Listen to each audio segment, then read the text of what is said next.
Hello, everybody, and welcome back to Patreon Radio. And this is the fourth part and the last part of our meditation challenge. So, just to let you know that there's no expiry date on these things.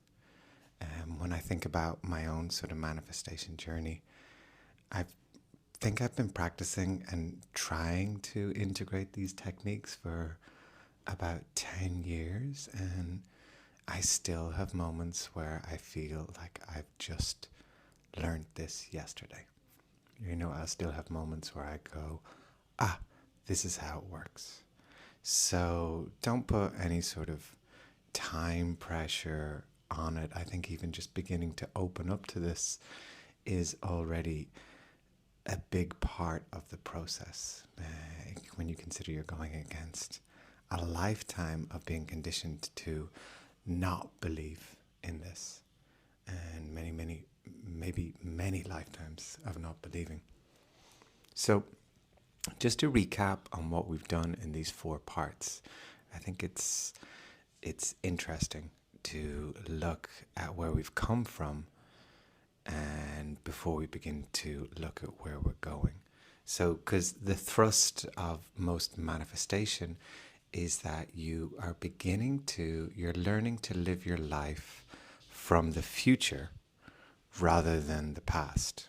Okay, so all of our experiences in our past, maybe ancestral, maybe trauma, maybe just our childhood conditioning, they're kind of forces from our past that want to pull us back into old patterning all the time. You notice this in relationships when you haven't addressed a trauma or a pattern or a belief, you always end up dating the same person.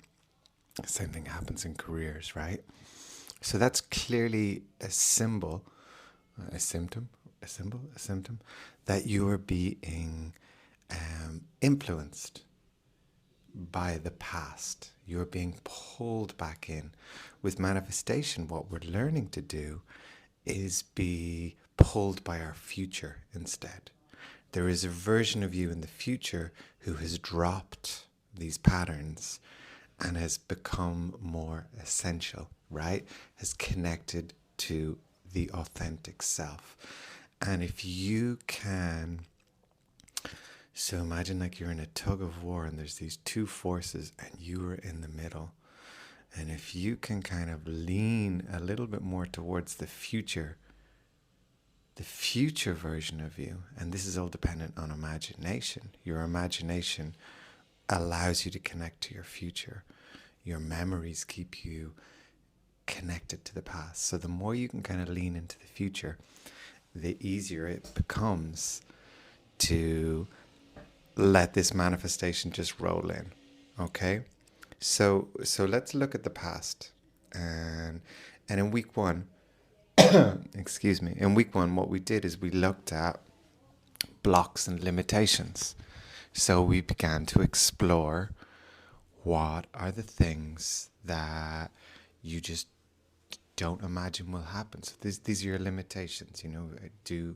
Do you really believe that you can be rich? Do you really believe that you can be cared for in a relationship? Then your blocks, your beliefs. Maybe you've grown up with the idea that work must be hard. Or maybe you've grown up with the idea that all love is sacrifice. So this is your first bit. You're looking at the blocks, you're looking at the limitations, and you're just beginning to explore, okay, where have I kind of tied my shoelaces together before I even begin this race? Do you get me? So you can be thinking, oh, this is what I want to do. This is what I want to do. Oh yeah, I want to live by the beach, and I want to work a day a week, and I want to have dogs, and I want to always feel satisfied. But if deep down the belief that those things are possible is blocked, then you can't really get to the races. Okay? So that's the first part, is just beginning to excavate that. The next part, week two, although of course you don't have to do this in weeks, I'm using week as a way to just distinguish one part from the next. That's all intention and wanting. When you've lived a life full of blocks and limitations, and when you've been conditioned very heavily by shame and guilt, when shame has conditioned you into not wanting, you might be a person who just doesn't have any wants because it's never been safe for you to have wants. So this part is all about you just discovering what do you actually want. You could call it like a discovery mode. I know for me when I first approached this work, and I still do this, like, oh, by the way, it's not like you go through one part and then the next part and you never come back to it. You're always coming back to these parts all the time. My partner is always laughing at how I pick up new hobbies all the time. And it's because as a kid, it just wasn't safe for me to really explore like that. You know, there was so much poverty in my house, and there was so much chaos that, you know, if you got the opportunity to do something, you stuck at it. I never had the luxury of saying, oh, well, actually, I don't like this anymore after buying all the equipment, you know? So I'm in that phase of my life all the time. I'm always coming back to this, like, oh, what do I actually want? Oh, maybe I want to do this. I don't know. And it's having this is it's a you can have such a beautiful, you can learn to have such a beautiful, generous relationship with your wants here, and allow yourself to experiment and just develop, because all this is it's developing your capacity to follow desire, right? And give yourself permission to have desire. And it's about connecting to, like, okay, this is how I want to feel. I want to be this guy who feels this way in the morning. And you're beginning to explore this. You're beginning to look at how this might be. You're really like, this is just your kind of you're throwing shit at a wall and seeing what sticks, you know? This is your what do you call it? Vision board time, right? You're just beginning to see, oh, how could it be? How could it really be? Then week 3, part 3, it's all about then kind of like, this is the alignment phase. So it's about exploring the parts of your life that just don't are not allowing you, are not conducive to your growth. So very simply, you're becoming aware of, okay, when I'm in this person's company, I don't feel good. When I work like this, when I say skip my morning practice and just start to answer emails from 8 in the morning, I don't feel good. So this is a very courageous part 3, because you're recognizing, if I continue with this pattern, if I continue with this relationship, if I continue with this belief, I will never be happy. And you're cutting them away. You're letting them go. You're stepping back. It's courageous because you are trading a familiar hell for an unfamiliar heaven.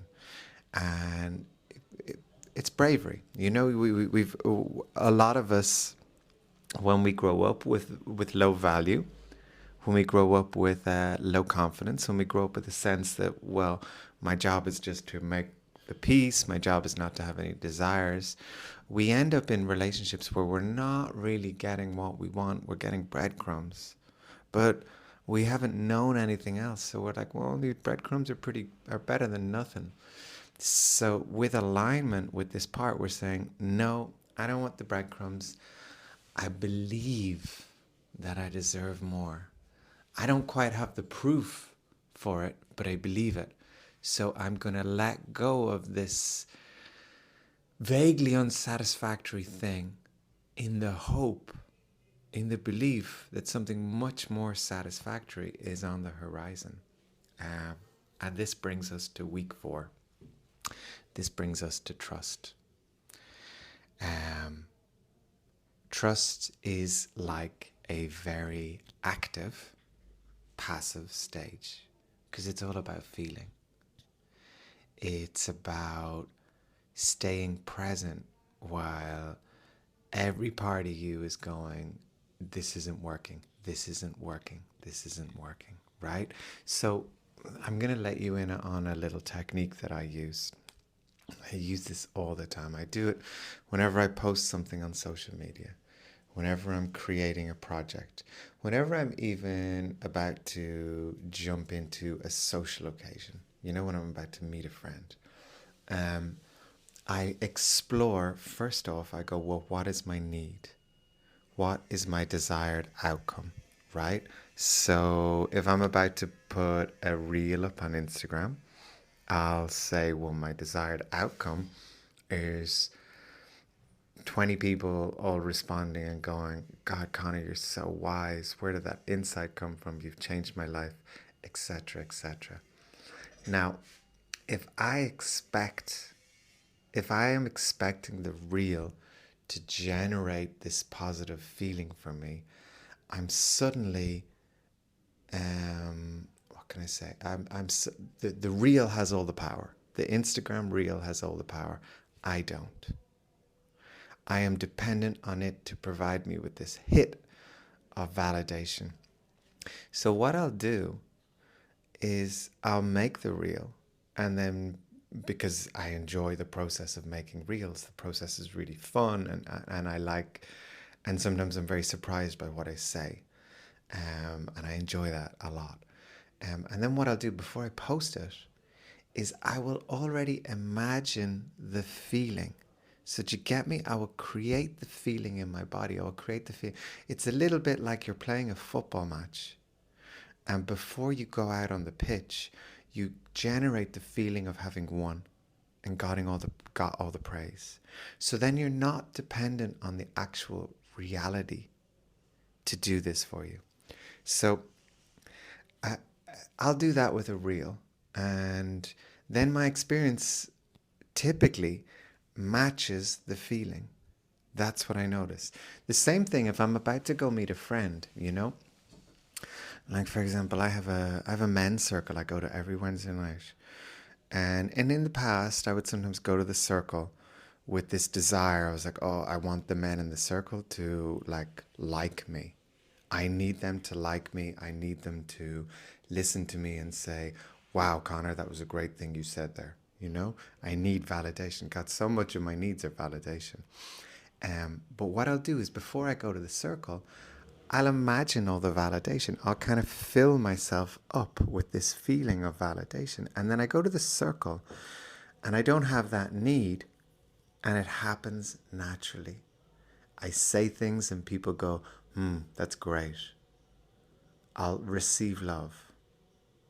I'll feel connected.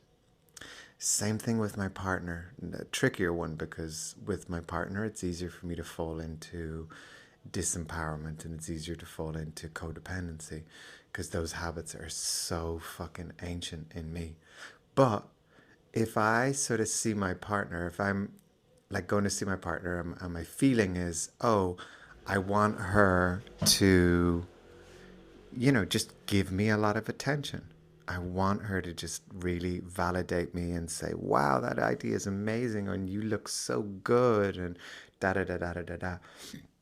Instead, before I go to meet her, I'll create that feeling in me. And this is between you and me, okay? Don't be telling this to everybody. I'll go look in the mirror and I'll just compliment myself. I'll say beautiful things to myself. And then I go to my partner and I'm not needing this from her. Yet it comes anyway because I'm carrying that feeling. So this is the work of trust. You are tuning in to the frequency of I already have this. Here's the interesting thing about manifestation. You cannot get something that you don't already have. You cannot get something that you don't already have. So, instead of waiting for material reality to catch up and then you have the feeling, the process is you generate the feeling inside of you And then material reality is obliged to present you with that. It's like that lovely expression, the mirror doesn't smile until you do. So begin to look on the world around you as a mirror, and you are the one who generates the reflection. Do you get me? You create it in you at a vibrational level, and then the mirror reflects it back. So, and this is the difficult part, because your mind is going to jump into doubt. Your mind will start to just say, this can't happen, this can't happen. So the way you stay in trust is by really remembering all the moments when this happened. It's and getting to this place of being like, no, I know this will happen. I know this happened. My energy pulls things in. That you're exploring the world not from this place of being a small human, but from this place of being a creator God. Like, that's what this is all about. And the creator God creates by generating the feeling, which is your way of placing the order, and then knowing that it's coming in the post. You're grounded, you're relaxed. If I wake up in the morning, I mentioned this, I wrote this in a post a few days ago. Some days I'll wake up and there will be panic in my body. Now, I know that panic and worry, so for every feeling, there is a equivalent physical manifestation. So if I've got worry in my body, if I've got panic in my body, all hell is going to break loose. When I look into the mirror, right? The mirror that is the life, my material reality, and I've got worry in my body, what's going to be reflected back is just chaos. All hell will break loose. So you got to stay calm. You got to stay relaxed, even though everything inside you will be saying, I can't relax, I'm worried. So this is where it's so, so, so important that you can develop grounding techniques. Join us for the meditations on Friday. If you can't make them, just listen to the recording. Begin to kind of develop like a morning routine. I talked about this a couple of days ago in a video on here as well. You gotta I hate that expression that fitness influencers always seem to say, like, win the morning. But it's kind of true, this idea that if you can get on the right side, if you can remember that you are creating already in the morning and stay in the feeling of, no, the future is pulling me towards it. My feelings are shaping reality. And this is how you do things. So trust is like the opposite of desperation. The way you collapse time is just by relaxing. You let go. I speak to a lot of people who want a partner. And I always say to them, act as though you already have that partner. Just start to live your life as though the partner is there, and then the partner will just show up effortlessly. It really is like that. You begin to just do things. You make decisions from that place of like, I already have this. Remember that. You cannot manifest. You cannot get something that you don't already have. Physical reality matches with the vibrational reality inside of you. So your affirmations are so important. Your capacity to relax is so important. Your capacity to just be that all-knowing guru sitting on top of the mountain, receiving. This is the Celtic feminine in its essence. It's effortless. It just knows. It's like, I'm a fucking badass manifesting goddess. Shit comes to me when I just sit here and I follow my breath, and I believe in my power, and I believe in my value. Um, yeah, so that's it. The big thing with part 4 is don't sabotage, you know? Don't sabotage. Don't block your manifestation, really, and you'll do that by becoming desperate. You'll do that by stressing the process, you know? It's all there. Once you set your intention, once that belief is right, once you feel it in your body, then have the confidence to hold on to that feeling, to know it. Put it on post-its, stickies, affirmations. So that's it, guys. We'll be coming back to this theme over and over and over again.